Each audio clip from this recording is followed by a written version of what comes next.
9 et 10 mai, les chrétiens ont commémoré l'ascension de Jésus au ciel à l'endroit rappelant l'événement.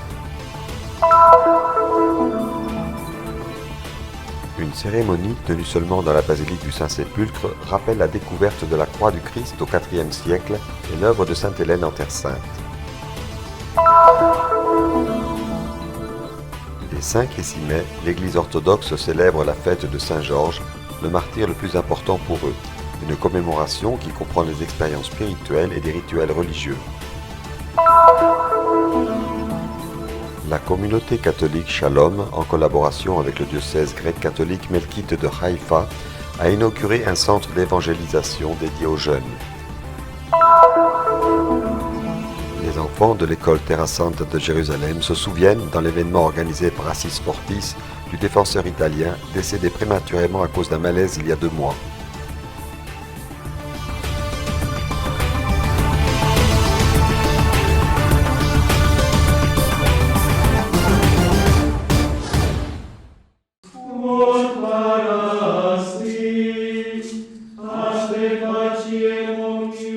« 40 jours après sa résurrection, Jésus est monté au ciel.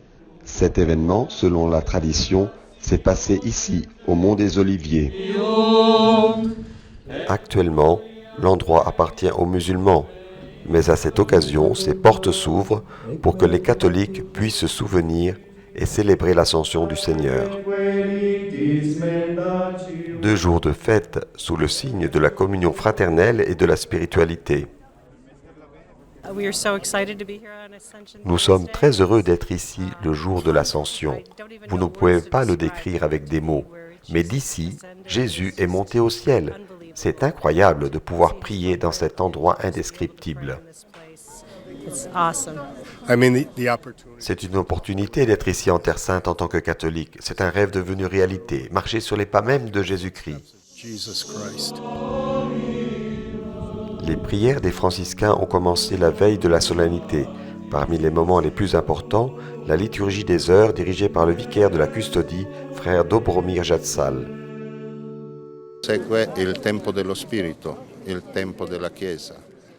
Vient ensuite le temps de l'Esprit, le temps de l'Église, le temps où chacun des fidèles reçoit le don du Saint-Esprit, le temps où chaque chrétien, chaque baptisé devrait se demander quel cadeau il a reçu du Seigneur, quel fruit il en a tiré et il peut en tirer, et sentir sa responsabilité pour la mission que Jésus a confiée aux apôtres après son ascension. Per la missione che Gesù ha affidato proprio agli apostoli dopo la sua ascensione. Après la nuit de veille, le vicaire de la custodie de Terre Sainte a conclu la célébration par une messe solennelle marquant le moment où Jésus a conclu son séjour visible parmi les hommes. Dans son homélie, le père Dobromir a dit que Jésus, assis à côté de Dieu le Père, n'a pas abandonné les apôtres. Il a cité des passages bibliques dans lesquels le Christ a manifesté sa présence, comme quand il est apparu à Paul sur le chemin de Damas. L'Esprit confirme, a poursuivi le père Dobromir, que nous aussi nous serons un jour avec le Seigneur, avec Dieu, à condition d'être ses disciples et de mettre la parole en pratique. Dans la maison du Père, il y a beaucoup de maisons, a rappelé le célébrant, qui a ajouté « Jésus est allé préparer une place pour chacun de nous, et quand il reviendra, il nous emmènera avec lui pour que nous aussi puissions être là où il est. » Tutto ciò che Gesù ci ha detto ci porta in alto. Tout ce que Jésus nous a dit nous tire vers le haut. Les disciples sont restés à regarder vers le ciel, à regarder non pas Jésus disparaître de leur vue, mais plutôt tout ce que Jésus leur avait enseigné. Et donc, cette célébration nous rappelle en particulier que, en tant que disciples, nous devons écouter sa voix, devenir ses témoins, et toujours regarder vers le haut pour nous laisser reconduire à notre tour à la maison du Père. Per essere attirati anche noi alla casa del Padre.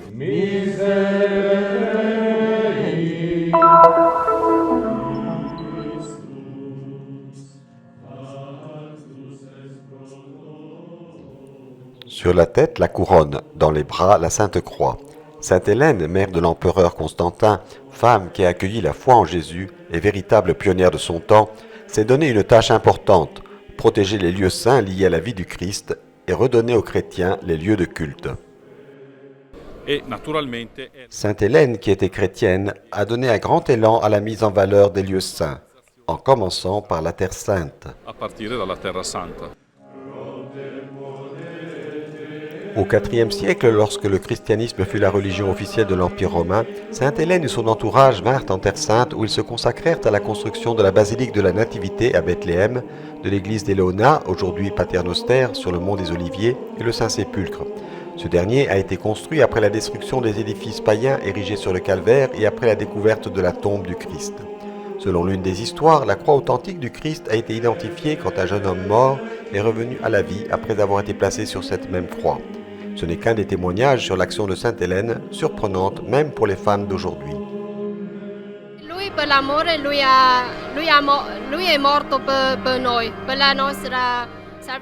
Il est mort pour nous, par amour, pour notre salut, à cause de nos péchés. Nous pourrions penser que la croix est une souffrance que nous ne pouvons pas supporter. Mais à travers le salut, nous pouvons connaître l'amour de Dieu. Et ainsi, nous pouvons souffrir pour cet amour, parce que nous aimons Jésus.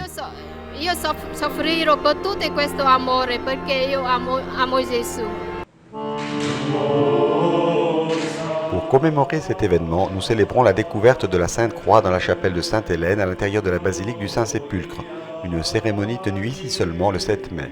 La messe a été célébrée par le custode de Terre Sainte, frère Francesco Paton. Dans le reste du monde, la découverte et l'exaltation de la Sainte Croix ont été unifiées lors de la fête du 14 septembre.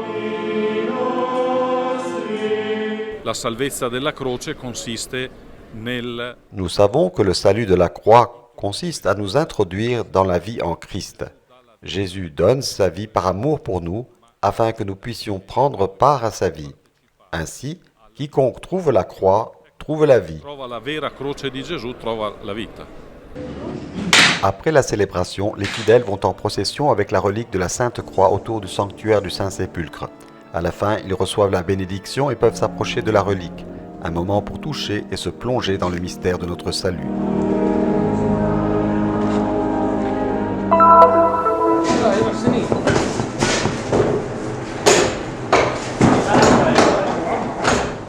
Comme chaque année, le 5 mai, Nassim commence à préparer pour la fête de Saint-Georges le pain qui sera distribué aux croyants, ainsi qu'à leurs parents et amis. Beaucoup de chrétiens, mais aussi de musulmans, viennent de toute la Palestine, dans le village d'El Kader, à quelques kilomètres de Bethléem, pour célébrer cette journée de fête.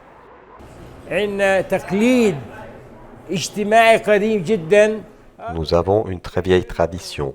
Les gens offrent leurs vœux aux malades et ils leur distribuent le pain de la fête dans l'espoir qu'ils puissent guérir. Les chrétiens orthodoxes et même les musulmans croient qu'El Kader, Saint-Georges, est un saint qui intercède pour les pauvres et les nécessiteux. Les croyants vont au monastère de Saint-Georges en début de matinée, animés par la passion et la foi pour célébrer cette fête.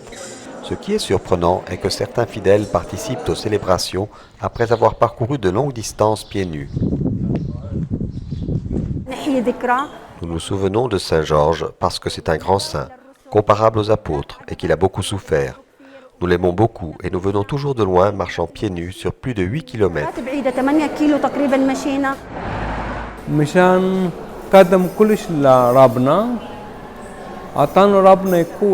Puisque Saint Georges a tout donné à Dieu, Dieu lui a donné le pouvoir de répondre aux demandes des chrétiens et des non-chrétiens.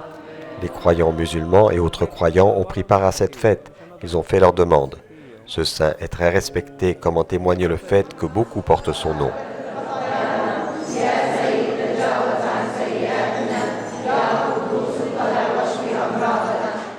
L'un des rituels les plus importants est que les enfants s'habillent comme Saint Georges, tandis que les adultes allument de grandes bougies pour accomplir leurs vœux.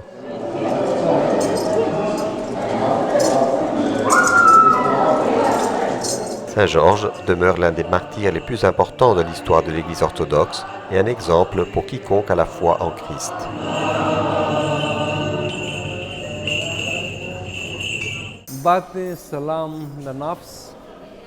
Je demande à Saint Georges de nous accorder la paix à l'âme et au cœur, et j'attends le jour où la paix régnera dans le monde.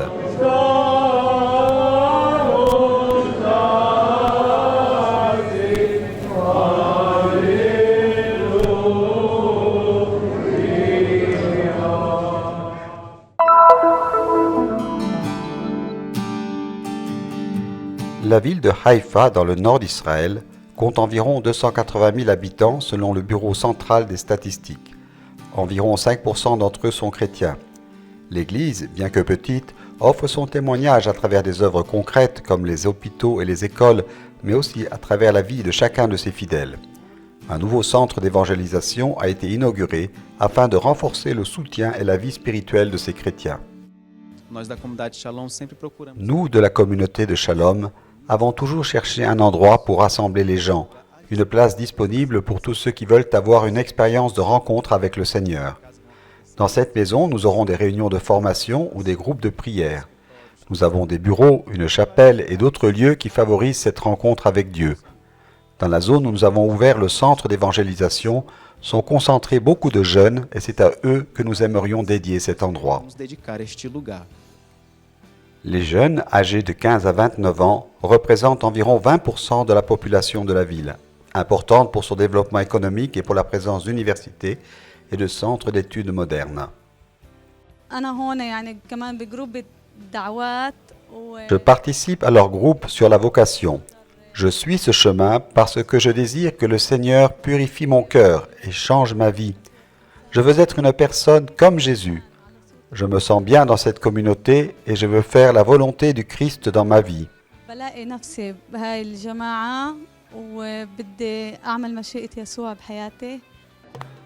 Le nouveau centre est soutenu par la communauté catholique Shalom, née au Brésil et présente en Terre Sainte depuis l'an 2000. Aujourd'hui, nous faisons un pas concret dans la direction de l'évangélisation. Il est très important d'avoir une place. Avoir une place, pour nous, signifie enraciner notre présence et approfondir nos racines dans cette terre, épouser concrètement cette terre. C'est cela que signifie cet endroit pour nous. La cérémonie d'inauguration réunit les membres de plusieurs communautés religieuses, des prêtres, des familles, des jeunes et aussi l'archevêque grec catholique de Haïfa. Depuis que je suis venu ici, il y a 4 ans, j'ai vu que la communauté de Shalom est vraiment un don du Saint-Esprit à l'Église locale. Elle apporte une grande contribution par le service à l'Église, aux chrétiens et aux non-chrétiens, et aussi par la prédication en amenant chacun à connaître le Christ dans sa vie.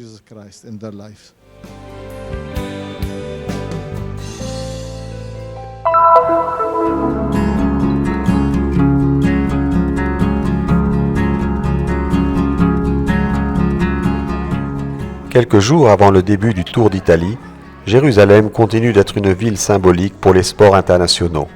Marchant dans les rues de la vieille ville à la suite de frère Ibrahim Faltas, responsable des écoles de la custodie de Terre Sainte, un groupe de jeunes élèves a apporté un hommage unique à Davide Astori, ancien champion national du football italien et capitaine de l'équipe Fiorentina, soudainement mort d'une maladie dans la nuit du 3 au 4 mars. Nous remercions la famille Della Valle et la Fiorentina d'avoir permis cette initiative. Des enfants en tenue de la Fiorentina ont apporté le maillot de Davide au Saint-Sépulcre.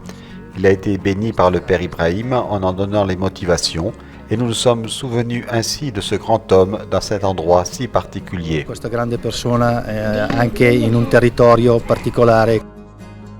Ce n'est pas un maillot comme les autres, mais celui que le capitaine de 31 ans aurait dû porter le lendemain dans le match contre l'Udinese si son cœur n'avait pas cessé de battre.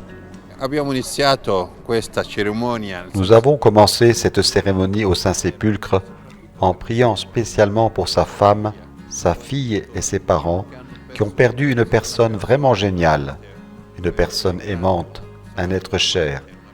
Les chrétiens ont prié le Notre Père en arabe et les musulmans ont prié leur prière. I musulmani hanno pregato la loro preghiera.